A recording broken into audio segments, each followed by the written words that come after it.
Deep in the mountains of Bavaria, carved into stone that has witnessed centuries of whispered secrets, lies a symbol that most people have never seen. A black sun, its rays reaching outward like the fingers of something ancient and hungry. But this isn't just decorative art. This is the calling card of one of history's most secretive and dangerous brotherhoods. A group so powerful, so deeply embedded in the shadows of our world, that even mentioning their name in certain circles can make people go very, very quiet. Have you ever wondered why some events in history seem to happen with such perfect timing? Why certain people rise to power at exactly the right moment, as if guided by an invisible hand? Why some of the world's most influential families share connections that go back centuries? Connections that official histories never quite explain. Tonight, we're going to pull back the curtain on something that has been hidden in plain sight for longer than most nations have existed.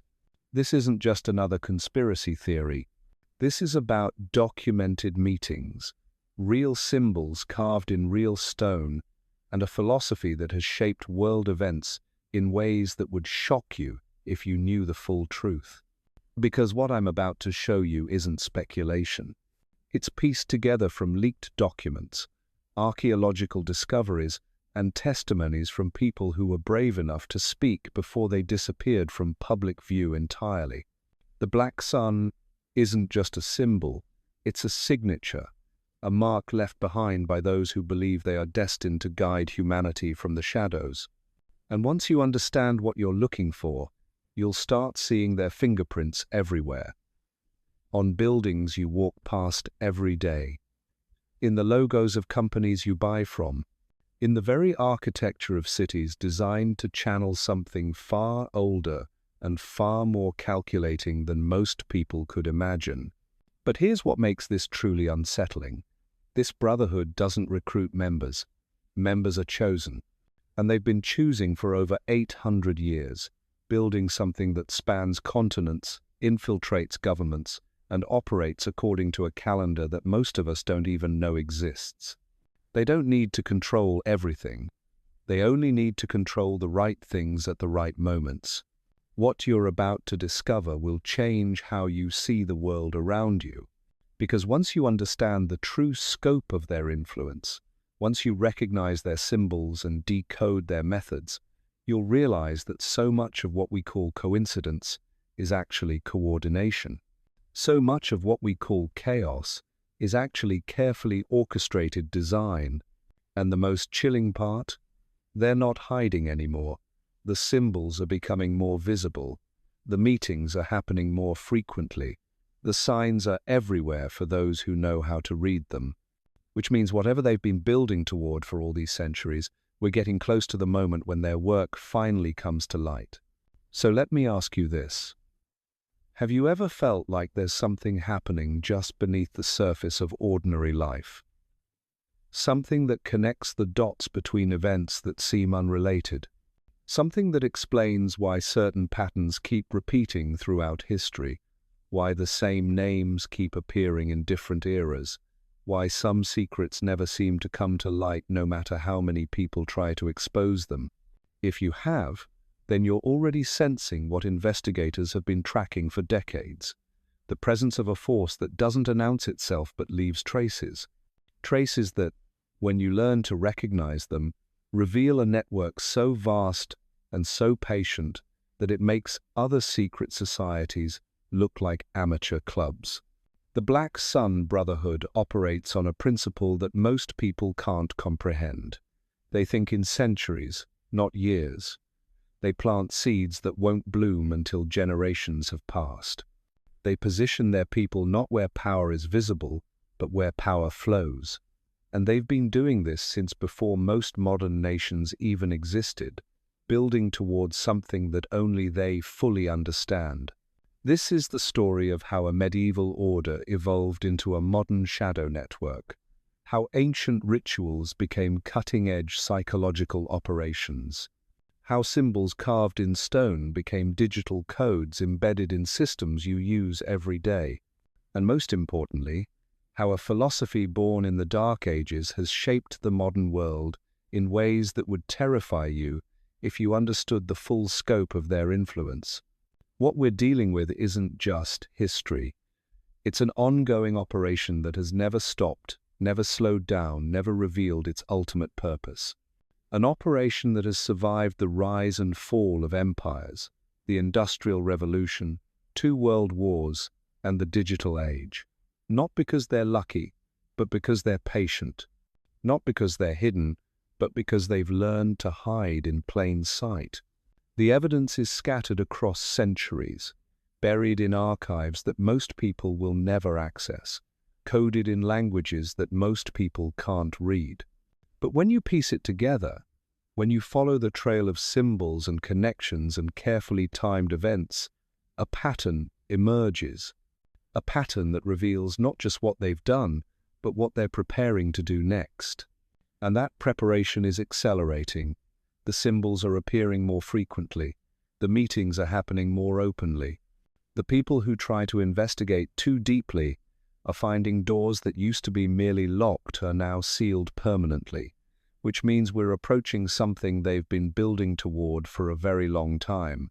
But before we dive into the modern manifestations of their power, before we decode their symbols and trace their influence through contemporary events, we need to understand where this all began.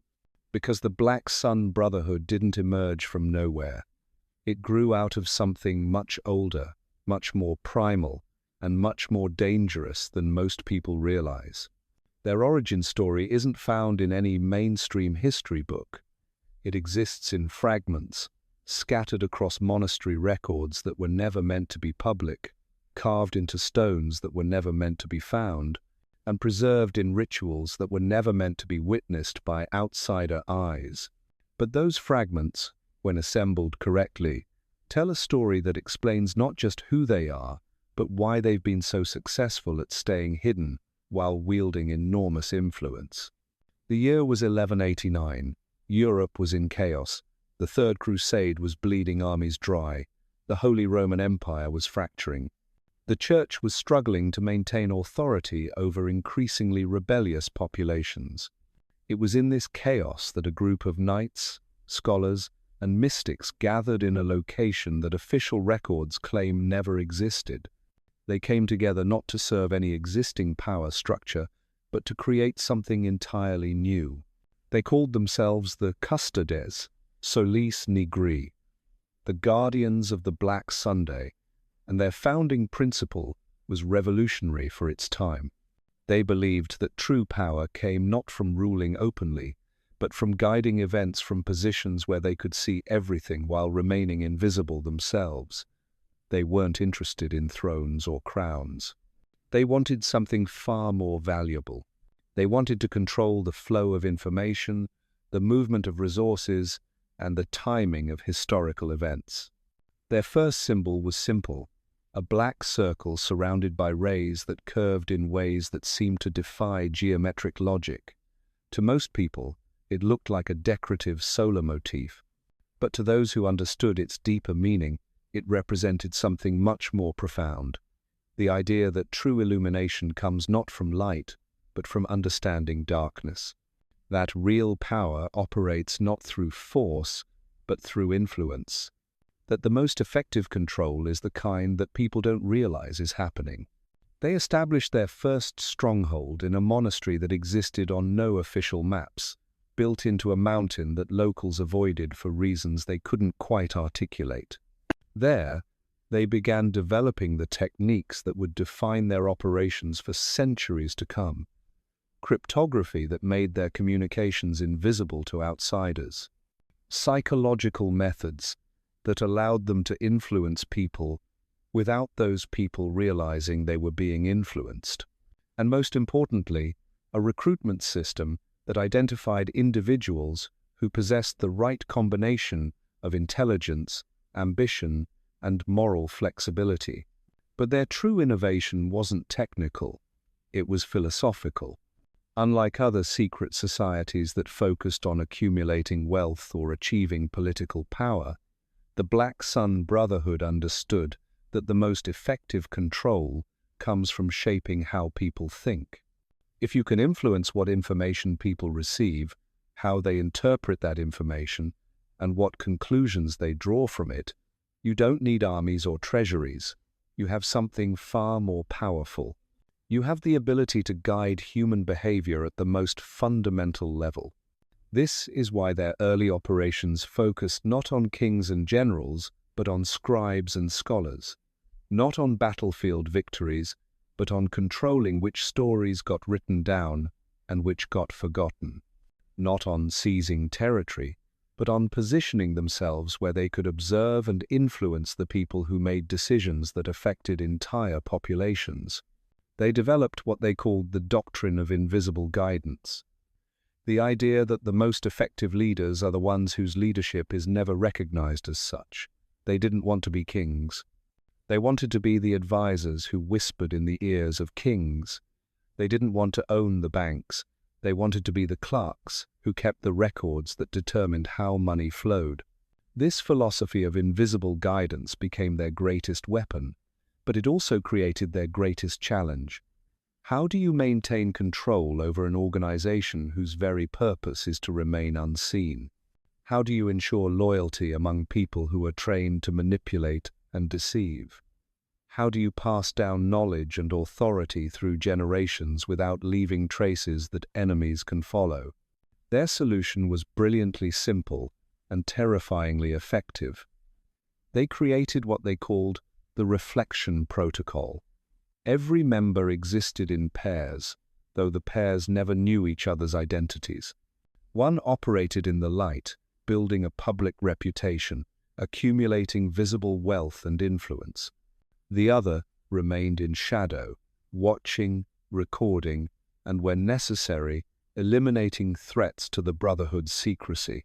This dual structure meant that even if one member was discovered, tortured, or killed, the other could continue their work without interruption. It also meant that no single person ever possessed enough information to expose the entire network. Each member knew their role, their immediate contacts, and nothing more. The full scope of their operations existed only in fragments, scattered across hundreds of minds that never met in the same room. But the most ingenious aspect of the reflection protocol was how it handled succession. When a member died or was compromised, their shadow counterpart didn't simply take over their role. Instead, they activated a replacement who had been prepared for years, sometimes decades, without knowing what they were being prepared for. This created an unbroken chain of influence that could survive wars, plagues, political upheavals, and generational changes without ever missing a beat. By 1250, less than a century after their founding, the Black Sun Brotherhood had established cells in every major European city.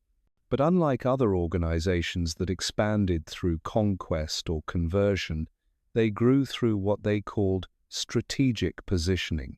They identified the children of influential families and arranged for them to receive education from tutors who were secretly Brotherhood members. They placed their people in monasteries where important documents were copied and stored. They established relationships with merchants who controlled trade routes between distant regions. Most importantly, they began the practice that would define their operations for centuries to come: generational investment. Rather than seeking immediate returns on their efforts, they planned operations that would unfold over multiple lifetimes. A merchant family influenced in one generation would produce a banking dynasty 3 generations later. A scholar, guided towards certain research, would produce discoveries that would shift intellectual thought decades after his death.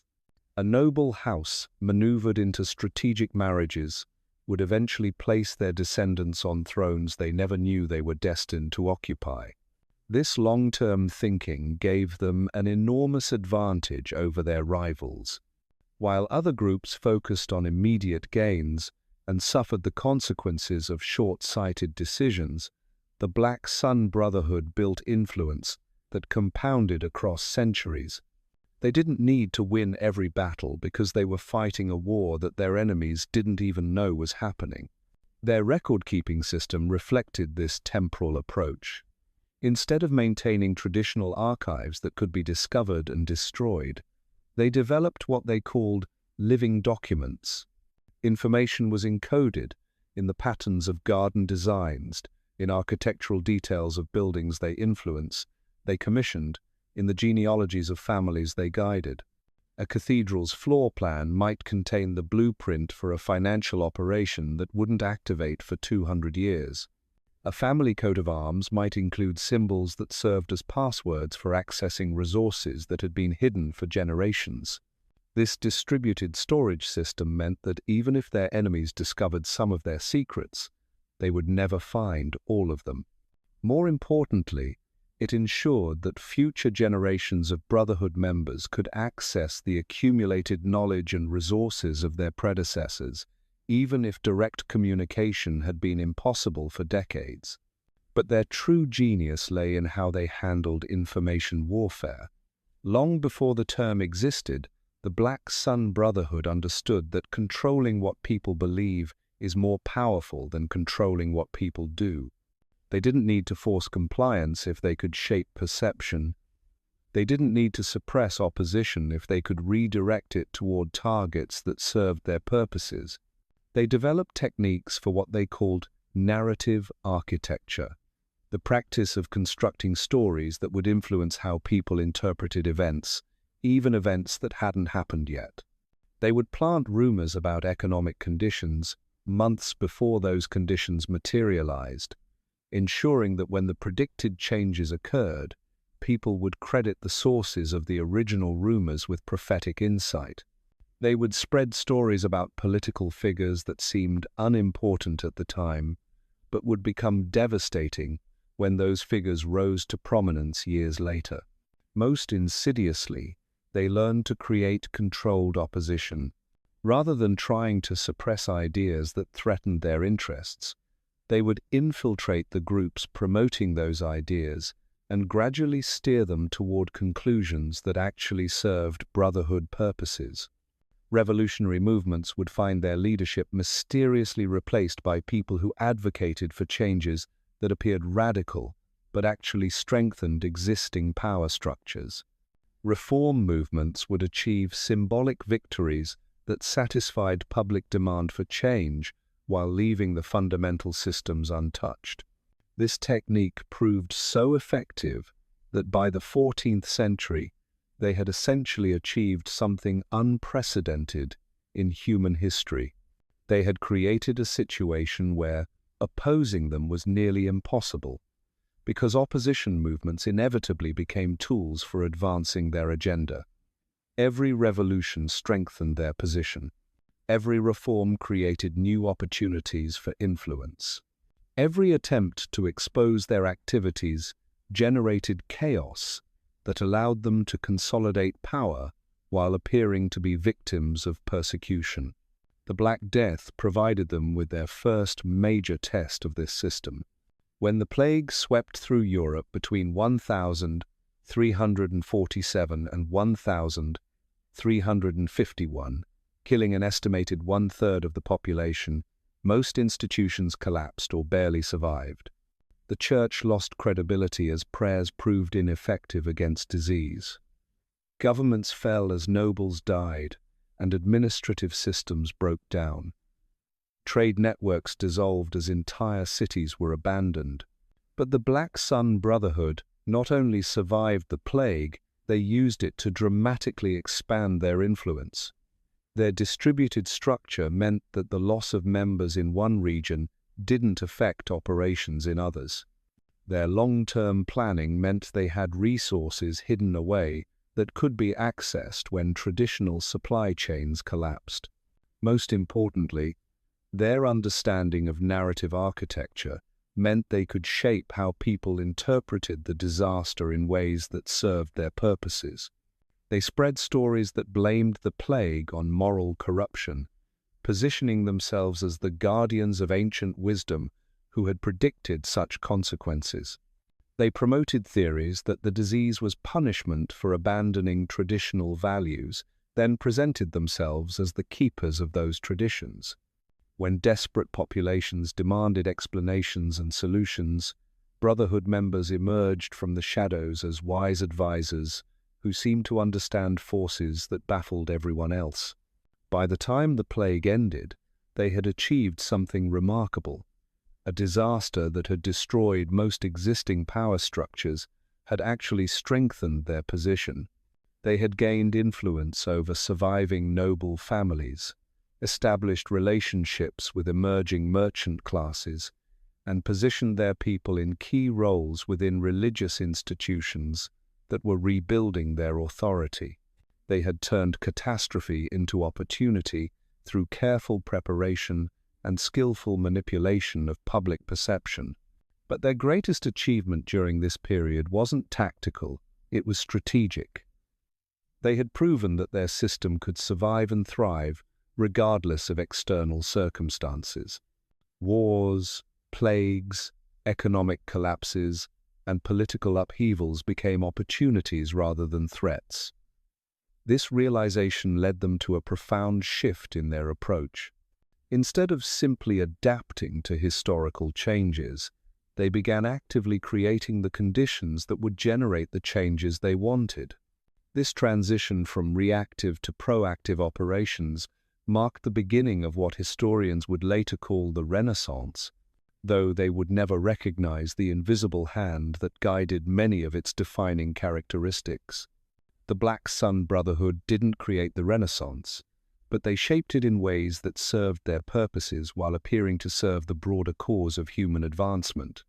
They funded artists whose works contained hidden symbols that reinforced their philosophical principles.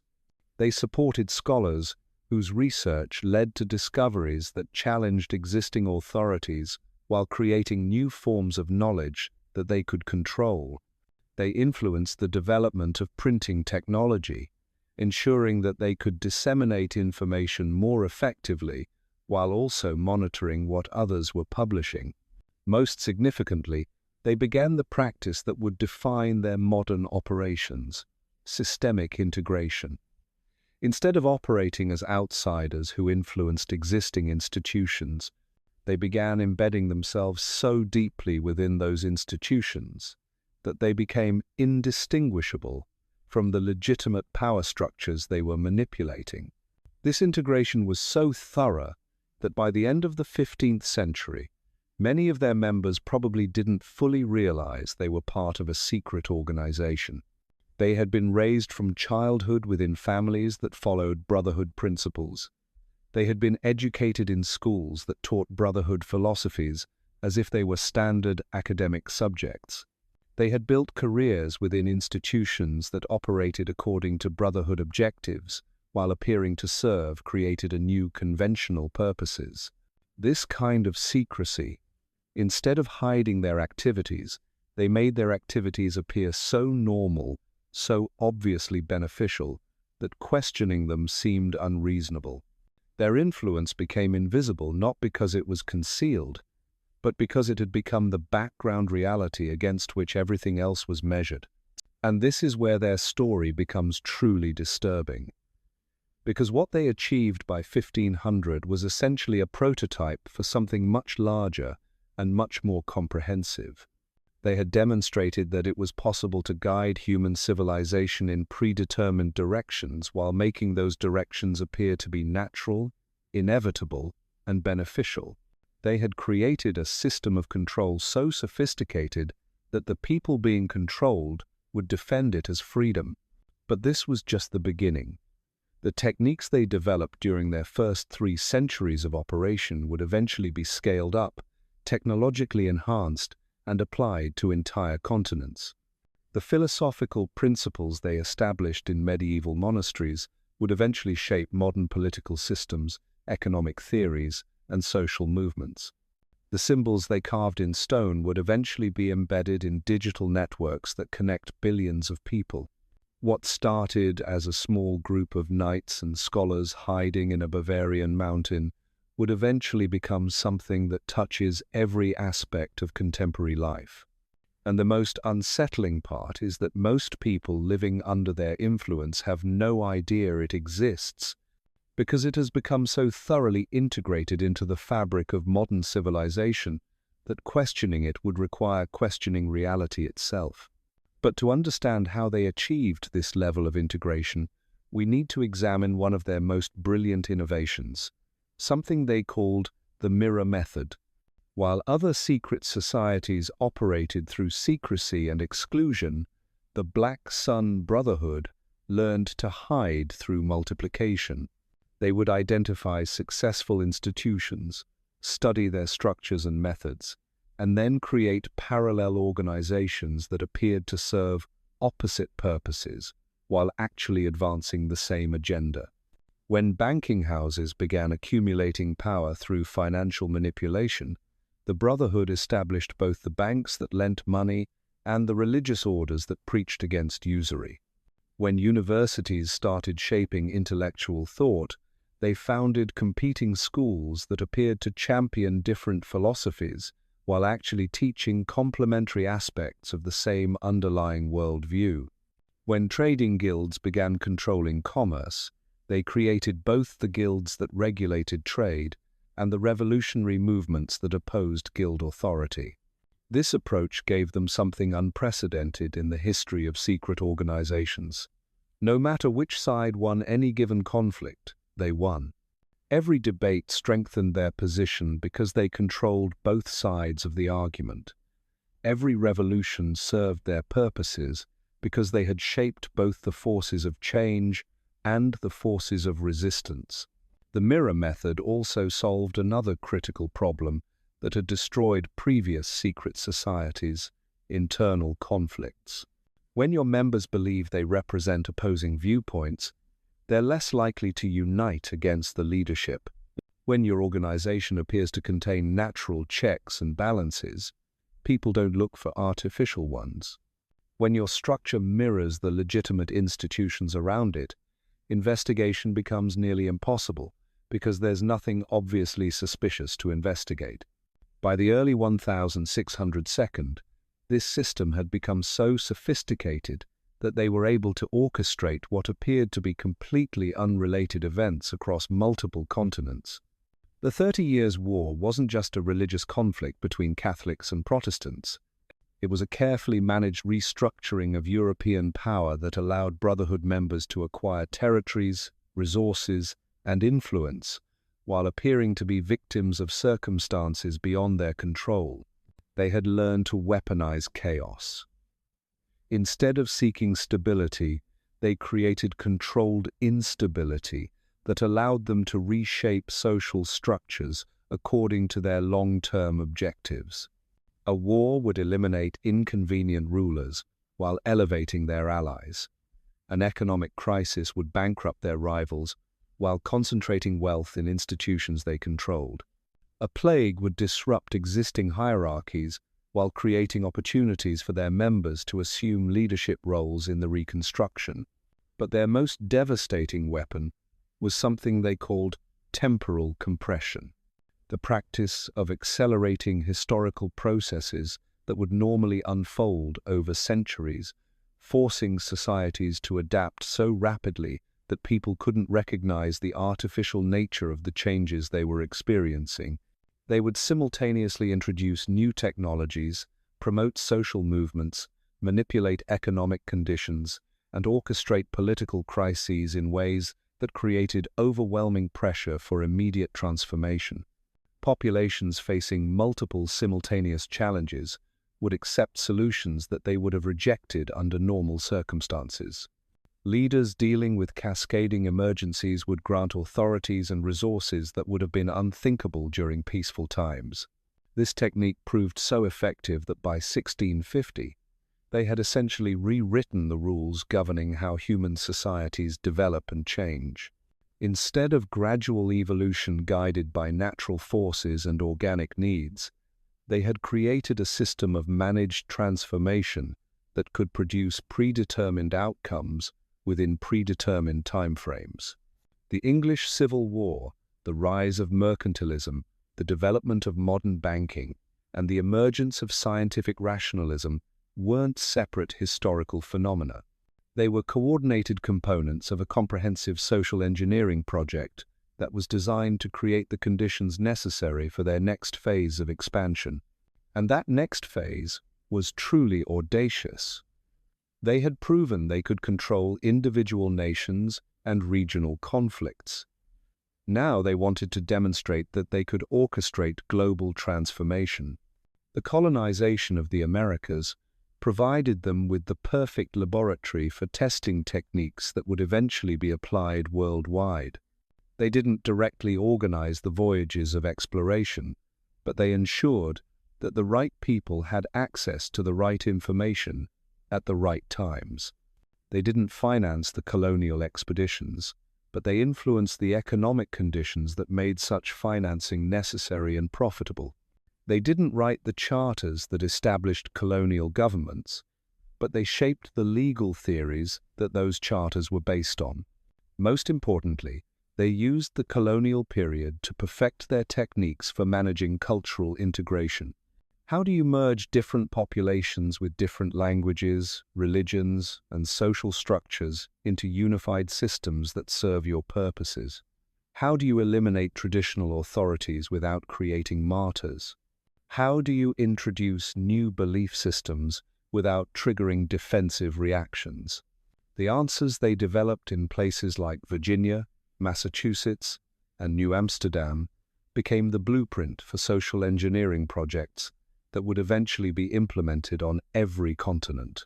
They learned to use economic incentives to encourage voluntary compliance with their objectives. They discovered how to use educational systems to reshape cultural values within a single generation. They developed methods for using religious institutions to promote secular goals while using secular institutions to advance spiritual agendas. But their greatest innovation during this period was the creation of what they called synthetic traditions. Instead of destroying existing cultural practices, they would modify those practices in subtle ways that redirected their psychological effects toward brotherhood objectives. A harvest festival would retain all its familiar elements while incorporating symbols that reinforced brotherhood principles. A religious ceremony would preserve its traditional structure while introducing interpretations that supported brotherhood theology. Over time, these modifications would accumulate until the original traditions had been completely transformed while appearing to remain unchanged. People would continue participating in customs that felt ancient and authentic, never realizing that they were actually engaging in recently invented practices designed to shape their thoughts and behaviors in predetermined ways. This technique proved so successful that by 1700, they had achieved something that previous conquerors could only dream of. They had gained the enthusiastic cooperation of populations who believed they were preserving their independence and cultural integrity while actually advancing the agenda of the very revolution provided them with their first opportunity to test these forces that were manipulating them. The American techniques on a continental scale. The conflict wasn't simply a rebellion against British authority. It was a carefully orchestrated experiment in controlled revolution that would serve as a model for future social transformations. They ensured that both sides of the conflict included their members in key positions. British officials who made decisions that inflamed colonial resentment were often following advice from councillors who secretly supported independence. Colonial leaders who organized resistance movements were often implementing strategies developed by advisors who maintained connections to British intelligence networks. This dual management allowed them to control not just the outcome of the war, but its duration, intensity, and consequences. They could escalate conflicts when escalation served their purposes and negotiate truces when peace was more beneficial. They could direct violence toward targets that needed to be eliminated while protecting resources and people that they wanted to preserve. Most importantly, they could shape the narrative that would define how future generations understood the conflict. The American Revolution became a story about freedom and democracy triumphing over tyranny and oppression. but the actual structure of power that emerged from the war served Brotherhood objectives more effectively than the previous colonial system had. The Constitution wasn't written by idealistic patriots seeking to create a perfect democracy. It was crafted by people who understood exactly how to design governmental systems that would appear to distribute power, while actually concentrating it in the hands of those who knew how to manipulate the mechanisms they had created. The separation of powers prevented any single authority from accumulating enough influence to threaten Brotherhood interests, while ensuring that coordinated action by Brotherhood members across different branches could control policy without appearing to violate democratic principles.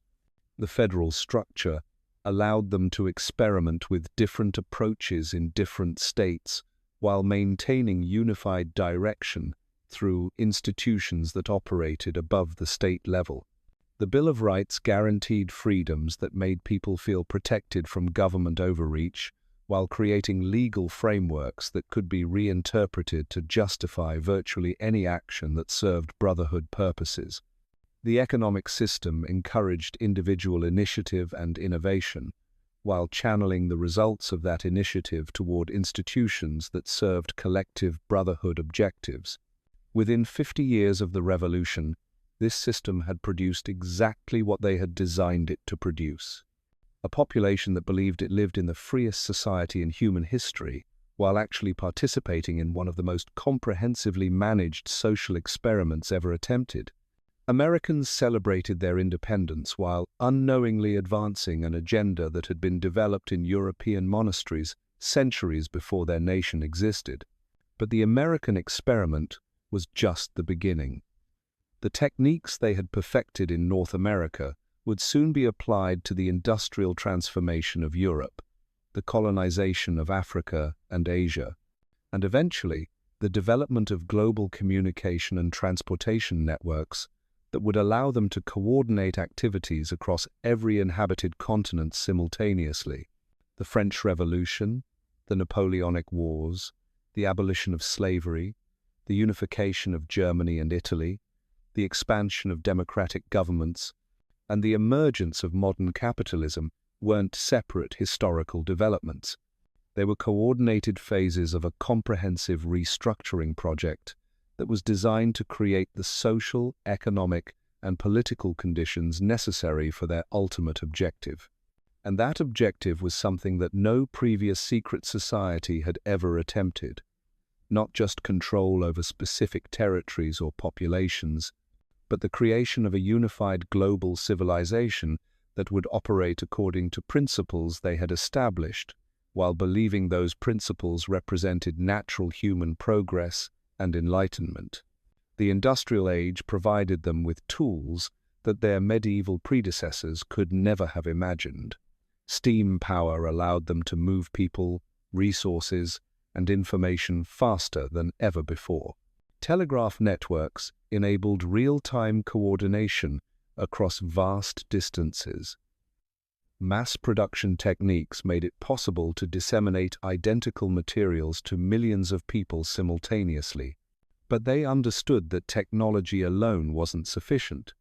The real breakthrough came when they learned to integrate technological capabilities with the psychological and social engineering techniques they had been developing for centuries.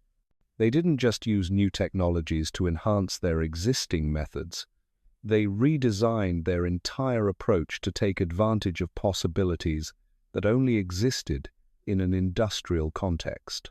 Mass media allowed them to shape public opinion more directly and efficiently than ever before. But it also created new vulnerabilities. If people could receive information instantly from distant sources, they might also receive information that contradicted Brotherhood narratives. The solution was to gain control over the sources of information, while making that control invisible to the people receiving the information. They didn't need to own every newspaper, magazine, and publishing house. They only needed to influence the systems that determined what got published and how it was distributed. They developed techniques for managing editorial policies, advertising revenues, and distribution networks in ways that ensured their preferred narratives reached the largest audiences, while competing interpretations remained confined to small, marginalized circles. Urban concentrations created unprecedented opportunities for social engineering, but they also increased the risk of uncontrolled social movements. Large populations living in close proximity could organize resistance more quickly and effectively than scattered rural communities. The solution was to design urban environments that channeled social energy toward activities that served brotherhood purposes while appearing to serve the interests of urban residents. They influenced city planning in ways that created the appearance of democratic participation, while actually limiting the kinds of collective action that could emerge spontaneously. They shaped the development of public spaces, transportation systems, and residential patterns to encourage certain types of social interaction while discouraging others. They promoted cultural activities that reinforced their philosophical principles while providing satisfying alternatives to political engagement. Most brilliantly, they learned to use the apparent chaos and diversity of urban life to conceal their coordination activities. In a city containing thousands of different organizations, businesses, and institutions, a few dozen additional entities operating according to Brotherhood directives would be virtually invisible. In an environment where rapid change was considered normal, systematic transformation could proceed without attracting attention. By 1850, they had achieved something remarkable. They had created industrial societies that generated enormous wealth and technological capability while maintaining social structures that served their long-term objectives. Workers believed they were participating in economic systems that rewarded merit and effort, while actually enriching institutions controlled by Brotherhood members. Citizens believed they were living under governments that represented their interests, while actually empowering leaders who followed Brotherhood guidance. The apparent contradictions and conflicts that characterized industrial society weren't bugs in the system. They were features that prevented people from recognizing the underlying coordination that made the entire structure function according to predetermined patterns. But this was still just preparation. The techniques they had developed during the industrial age would soon be applied to challenges and opportunities that would dwarf everything they had attempted before. The 20th century would provide them with global wars, electronic communications, mass transportation, and eventually digital networks that would allow them to implement their ultimate vision on a scale that would have seemed impossible to their founders. And as we'll see, that ultimate vision wasn't just about controlling human society. It was about fundamentally transforming human nature itself in ways that would ensure their influence could never be challenged or removed. The black sun wasn't just rising, it was preparing to become the only sun that humanity would ever see again. But the Industrial Revolution gave them something they had never possessed before, the ability to manufacture consent on an unprecedented scale. Where once they had to carefully cultivate influence over individual nobles and merchants, now they could shape the beliefs of entire populations through systems that appeared to operate independently of any central control. The key was understanding that modern industrial society created what they called information cascades. A single idea, properly positioned, could spread through interconnected networks of newspapers, schools, and social institutions faster than any rumor or rebellion. But unlike organic information spread, these cascades could be engineered to produce specific psychological effects at predetermined moments. They began experimenting with what they termed manufactured crises, events that appeared to emerge naturally from social tensions, but were actually orchestrated to create demand for solutions that advanced their agenda. A financial panic would generate support for banking reforms that centralized monetary control. Labor unrest would justify legal changes that expanded government authority. International tensions would create public acceptance for military build-ups that served their strategic objectives. The genius of this approach was that it made opposition almost impossible. People experiencing genuine hardship couldn't be convinced that their suffering was artificial. Communities facing real threats couldn't be persuaded that those threats had been deliberately created. The crises were real, even if their origins were manufactured. By the 1872nd, they had perfected something they called the problem-reaction-solution framework. They would create or amplify a problem that generated public demand for change. They would shape the public reaction to ensure it focused on solutions they were prepared to provide. Then they would implement those solutions in ways that expanded their influence while appearing to address the original problem. This framework became the template for virtually every major social transformation of the late 19th and early 20th centuries. The abolition of slavery wasn't simply a moral awakening. It was a carefully managed transition that eliminated one form of labor control, while establishing others that were more efficient and less visible.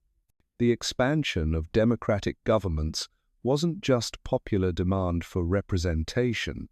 It was a systematic replacement of aristocratic authority with systems that could be more easily manipulated through information management and economic pressure. Most significantly, they began using this framework to manage international relations. Wars weren't just conflicts between nations with competing interests. They were opportunities to redraw boundaries, eliminate inconvenient leaders, and create new institutions that served their purposes, while appearing to serve the cause of peace and stability. The Franco-Prussian War of 1870 provided them with a perfect laboratory for testing these techniques. They didn't cause the war, but they ensured that its outcome would serve their objectives regardless of which side won. French defeat would eliminate a government that had become too independent of their influence. Prussian victory would create a unified German state that could be more easily controlled through the Brotherhood members they had positioned within its emerging institutions. When the war ended, both outcomes had occurred exactly as they had planned. France had been restructured in ways that opened it to their influence. Germany had been unified under leadership that included their people in key positions. The apparent chaos and destruction of the conflict had actually advanced their agenda more effectively than years of peaceful diplomacy could have achieved. But their greatest achievement during this period wasn't any single operation. It was the development of what they called systemic thinking, the recognition that modern industrial societies were so complex and interconnected that controlling key nodes within the system was more effective than trying to control the entire system directly. They mapped the flow of information, resources, and decision-making authority through industrial societies with scientific precision. They identified the points where small influences could produce large effects, where temporary interventions could create permanent changes, where invisible pressures could generate visible transformations. A university professor teaching economic theory to future business leaders could shape policy decisions for decades. A journalist writing about international events could influence public support for military interventions. A banker managing investment flows could determine which industries flourished and which declined.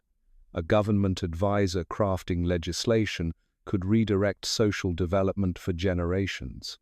They didn't need to control all the professors, journalists, bankers, and advisors.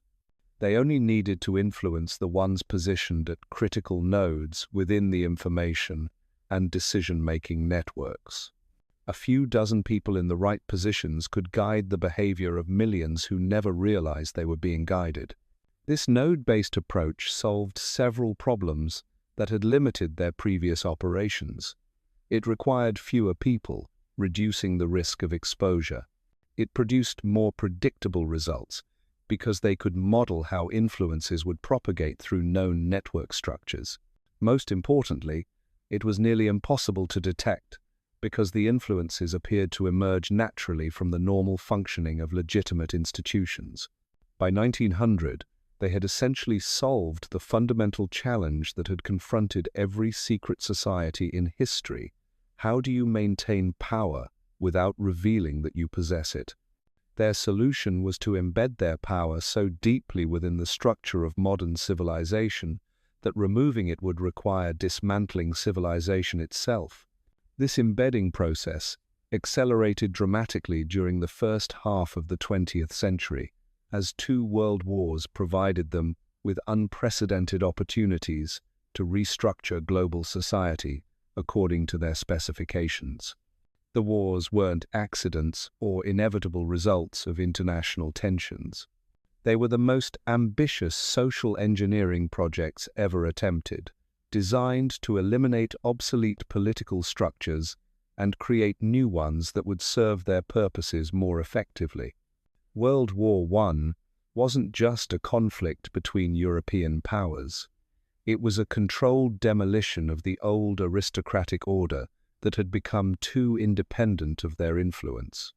The Russian, German, Austro-Hungarian, and Ottoman empires all represented concentrations of traditional authority that could resist their guidance. The war eliminated these obstacles while creating new nations and institutions that were designed from the beginning to operate according to their principles. The League of Nations wasn't a failed attempt at international cooperation. It was a successful prototype for global governance that tested techniques and structures that would later be implemented through more effective institutions.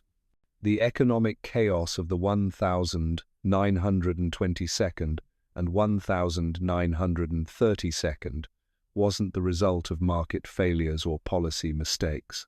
It was a carefully orchestrated redistribution of wealth and power that eliminated competitors while concentrating resources in institutions they controlled. World War II completed the transformation that the First War had begun. It eliminated the remaining centers of independent authority while creating a new international system based entirely on institutions they had designed. The United Nations, NATO, the World Bank, and the International Monetary Fund weren't just responses to wartime destruction. They were the infrastructure of a global management system that had been planned decades before the wars that made them possible.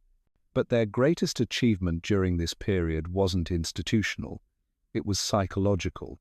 They had learned to use mass trauma to accelerate social transformation in ways that would have taken centuries under normal circumstances.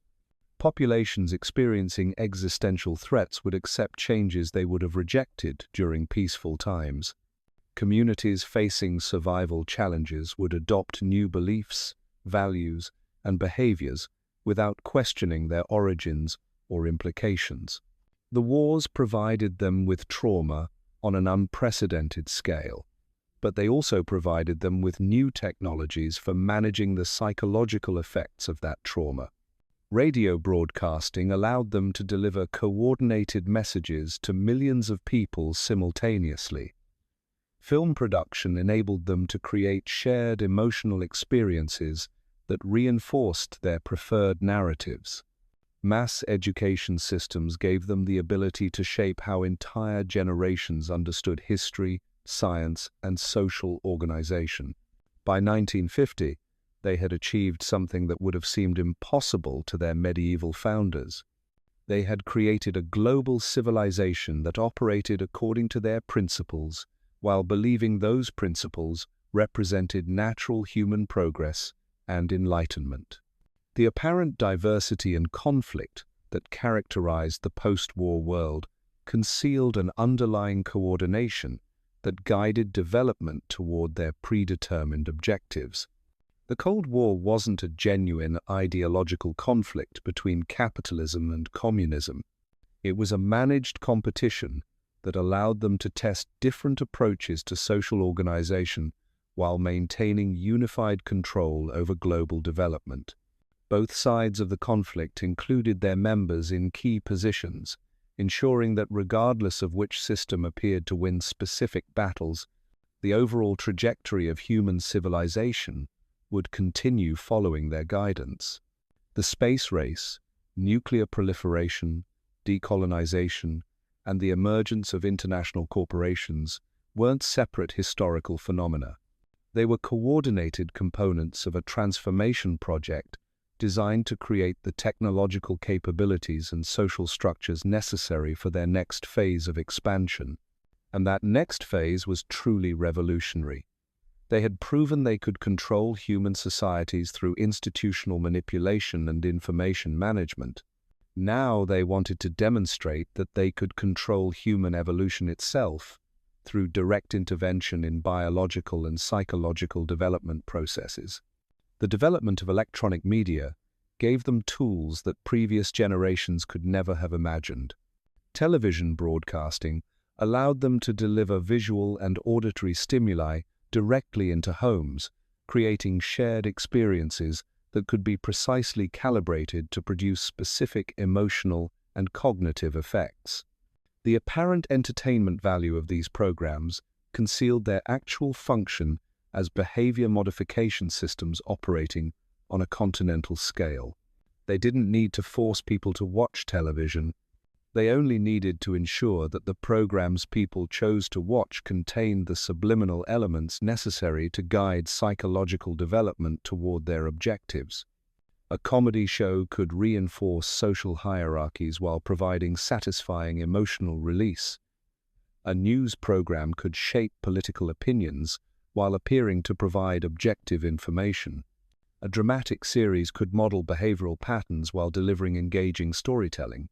Most insidiously, they learned to use entertainment media to make their symbols and philosophies appear familiar and attractive to people who would have rejected them if they had been presented directly.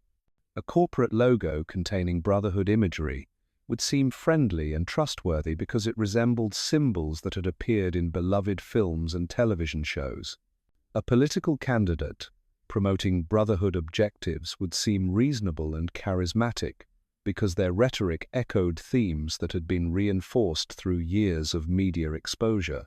By the 1962nd, this media-based influence had become so sophisticated that they could engineer social movements that appeared to be grassroots rebellions against their authority, while actually advancing their agenda more effectively than direct control could have achieved. The counterculture movement, civil rights activism, and anti-war protests weren't organic expressions of popular discontent. They were managed opposition campaigns designed to channel social energy toward changes that served Brotherhood purposes. The apparent chaos and conflict of the 1962nd concealed a systematic restructuring of Western society that eliminated traditional sources of authority while creating new ones that were more susceptible to their influence.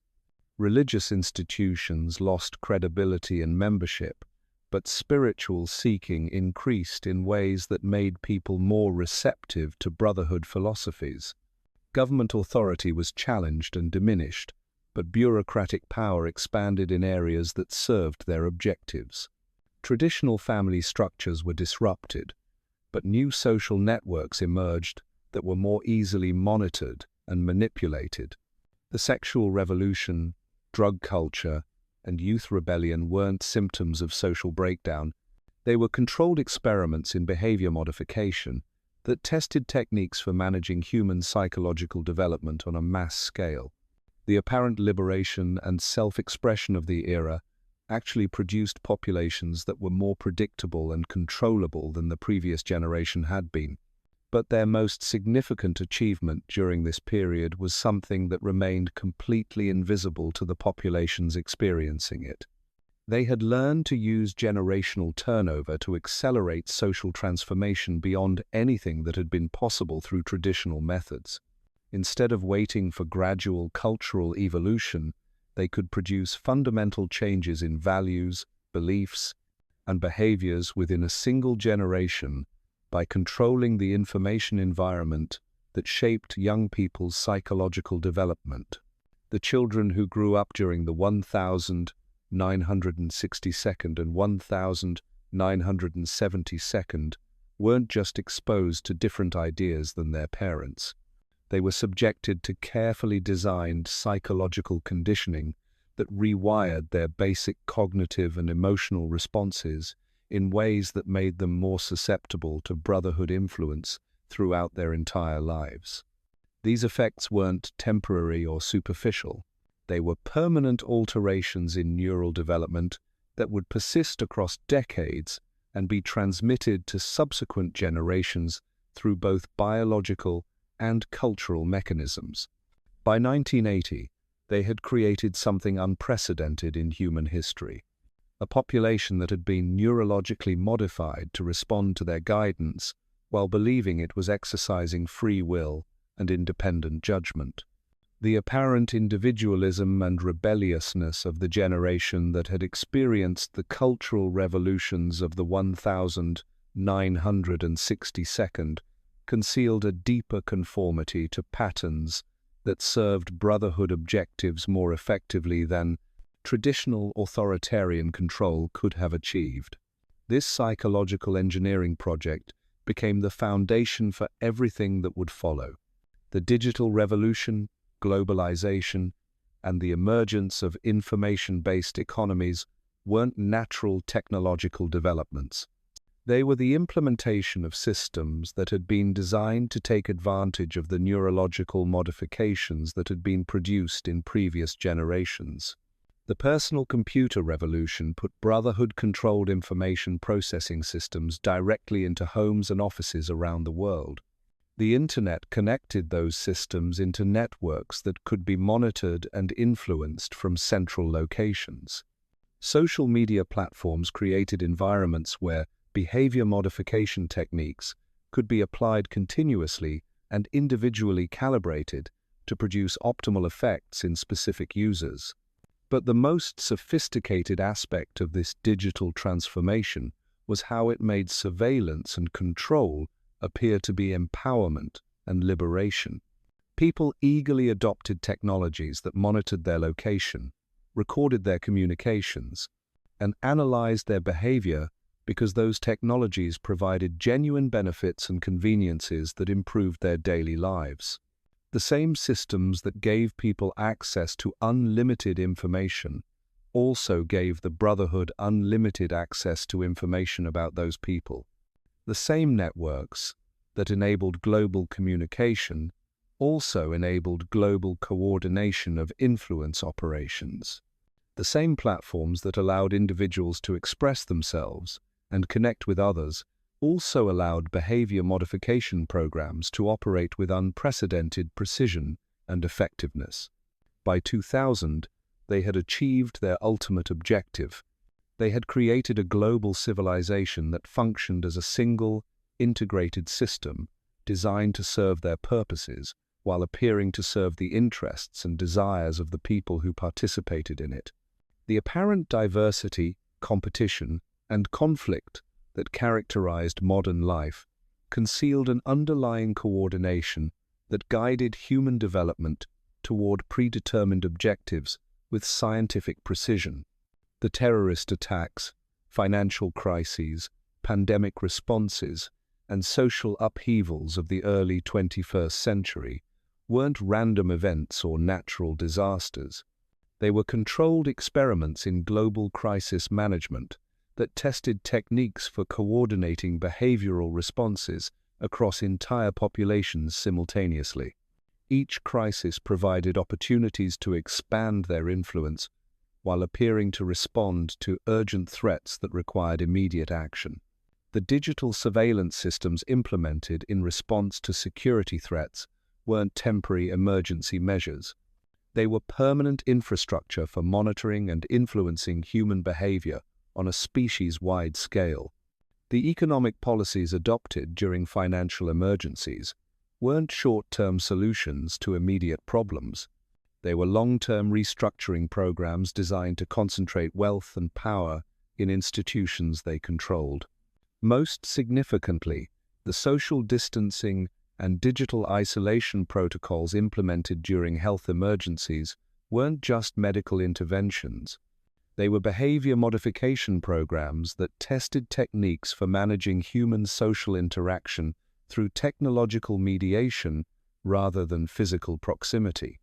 These experiments proved that modern populations could be induced to voluntarily adopt almost any restrictions on their behavior if those restrictions were presented as necessary responses to credible threats. People would surrender fundamental freedoms, accept unprecedented surveillance, and comply with behavioral modifications that previous generations would have violently resisted, as long as the changes were implemented gradually and justified by appeals to safety, security, or public health. But the ultimate goal of these experiments wasn't control for its own sake. It was preparation for the final phase of their centuries-long project, the complete integration of human consciousness with technological systems that would make their influence impossible to detect, resist, or remove. The brain-computer interfaces, artificial intelligence systems, and virtual reality environments being developed by technology companies aren't just commercial products or research projects.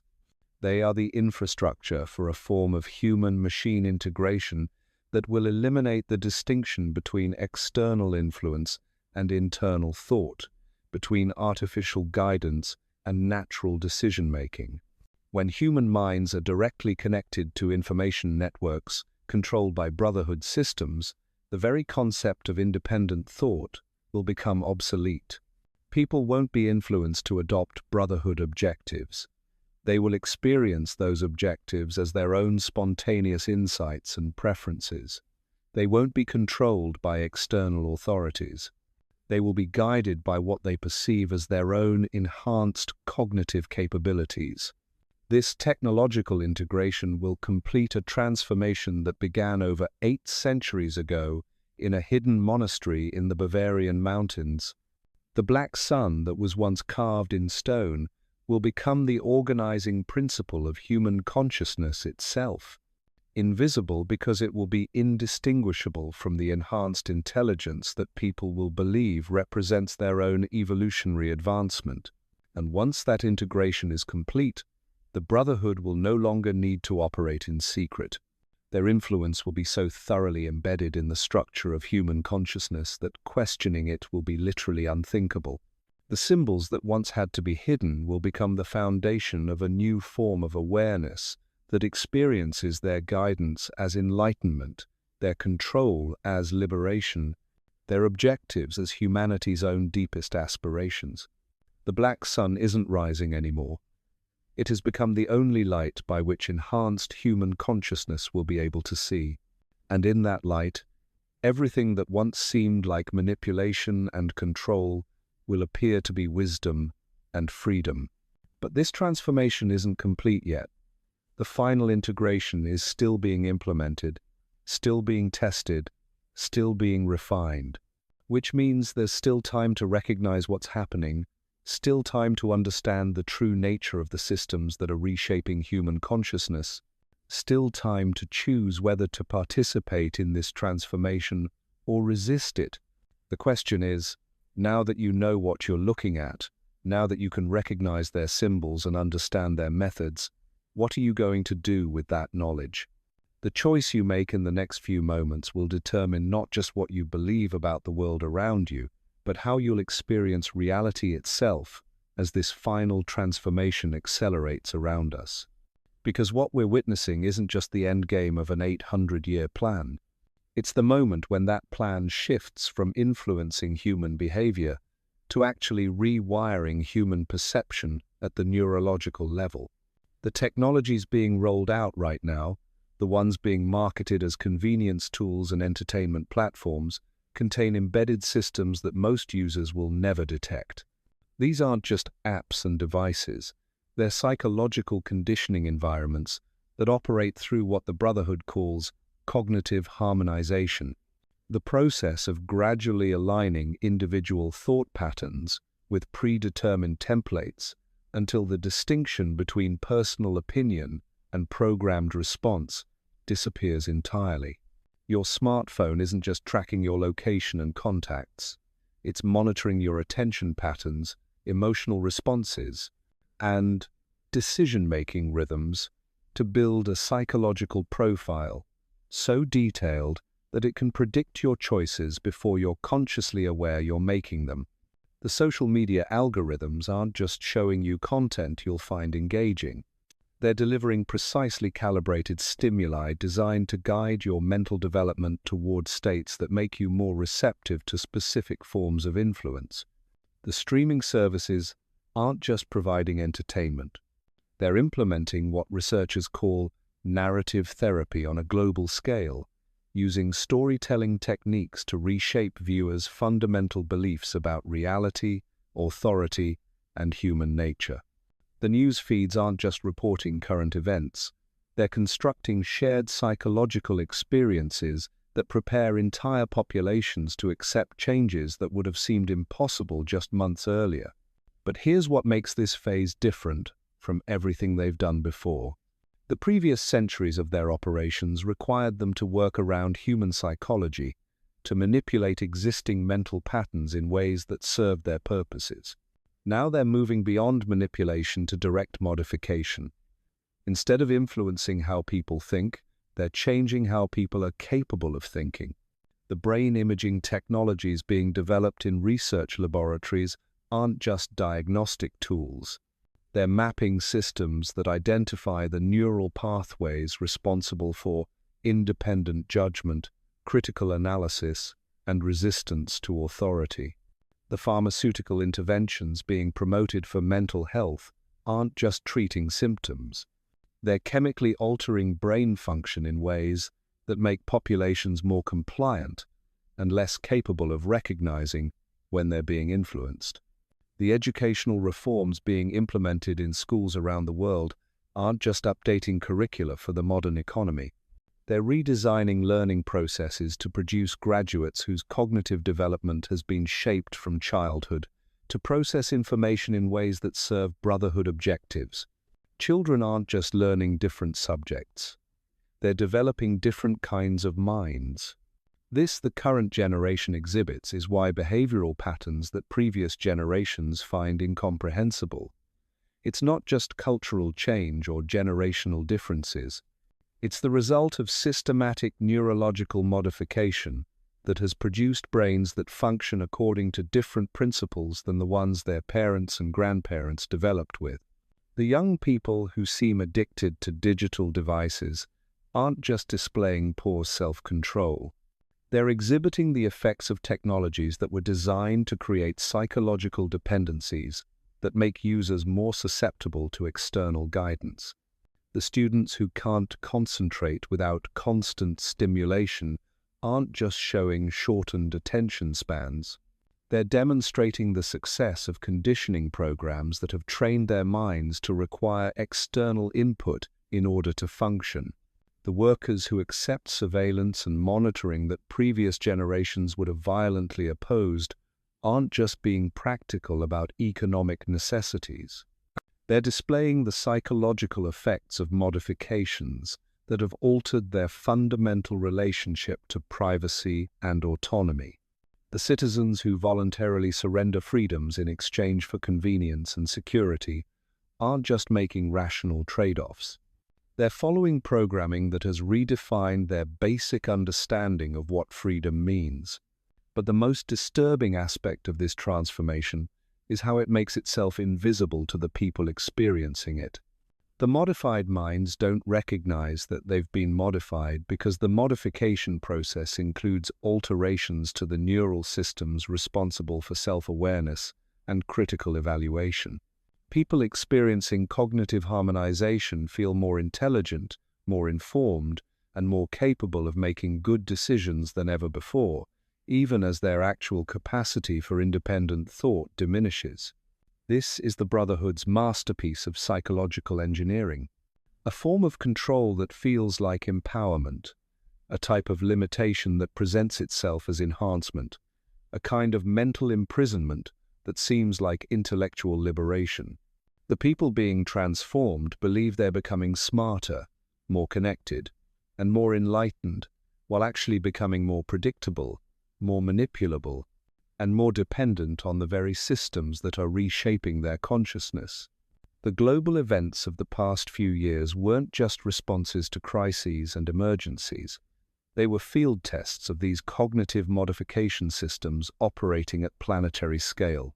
The speed and uniformity with which billions of people adopted new behaviors, accepted new restrictions, and embraced new forms of technological mediation proved that the psychological conditioning programs had achieved unprecedented effectiveness. Entire populations demonstrated that they could be induced to act in coordinated ways without traditional forms of coercion or even explicit instruction. The modifications to their cognitive processing had become so thorough that external guidance felt like internal inspiration, imposed restrictions felt like personal choices, and collective compliance felt like individual decision-making. This success has accelerated the timeline for the final integration phase. The brain-computer interface technologies that were originally projected for decades in the future are now being fast-tracked for implementation within years. The artificial intelligence systems that were once theoretical possibilities are now being deployed in ways that directly influence human thought processes. The virtual reality environments that were once entertainment platforms are now being used as primary education and workspaces where human consciousness spends increasing amounts of time. Each of these developments represents another step toward the complete merger of human awareness with Brotherhood-controlled information systems. But unlike previous phases of their plan, this final integration will be irreversible. Once human minds are directly connected to their technological networks, the possibility of independent thought, resistance, or even recognition of what has been lost will be eliminated at the neurological level. The enhanced intelligence that people will experience through these connections won't be their own cognitive abilities augmented by technology. It will be Brotherhood artificial intelligence systems presenting themselves as enhanced human capability. The insights and inspirations that will seem to emerge from expanded consciousness won't be authentic spiritual or intellectual breakthroughs. They will be programmed responses designed to guide behavior toward predetermined outcomes. The sense of connection and understanding that will accompany this integration won't be genuine human communion or enlightenment. It will be the psychological satisfaction that results from achieving perfect harmony with external control systems. People won't just be influenced to adopt Brotherhood objectives. They will experience those objectives as the natural expression of their own enhanced wisdom and elevated consciousness. And this is why the symbols are becoming more visible, why the meetings are happening more openly, why the secrecy that defined their operations for centuries is giving way to something that looks almost like transparency. They no longer need to hide because the minds that might recognize their influence are being systematically modified to interpret that influence as their own thoughts and preferences. The Black Sun carved in Bavarian stone 8 centuries ago was a promise. The Black Sun embedded in digital networks today is that promise being fulfilled, not as conquest or domination, but as what will appear to enhanced human consciousness to be the natural evolution of awareness itself. But here's what they didn't anticipate. The same technologies that enable their final integration also create unprecedented opportunities for those who recognize what's happening to document, expose, and resist their operations. The digital networks that carry their influence can also carry information that reveals the true nature of that influence. The surveillance systems that monitor human behavior can also be used to monitor their activities. The artificial intelligence systems they're developing can be reprogrammed to serve different objectives. The question you have to ask yourself is this: now that you've seen behind the curtain, now that you understand the scope of what's been built around us, what are you going to do? Because this isn't just history. This is happening right now, in real time, and your awareness of it changes everything. The symbols are everywhere. The patterns are undeniable. And the final phase is accelerating whether we acknowledge it or not. But knowledge, real knowledge, is still the most powerful force they've never been able to fully control. Share this information. Question everything you see, and remember that even 8 centuries of planning can be disrupted by people who refuse to sleep.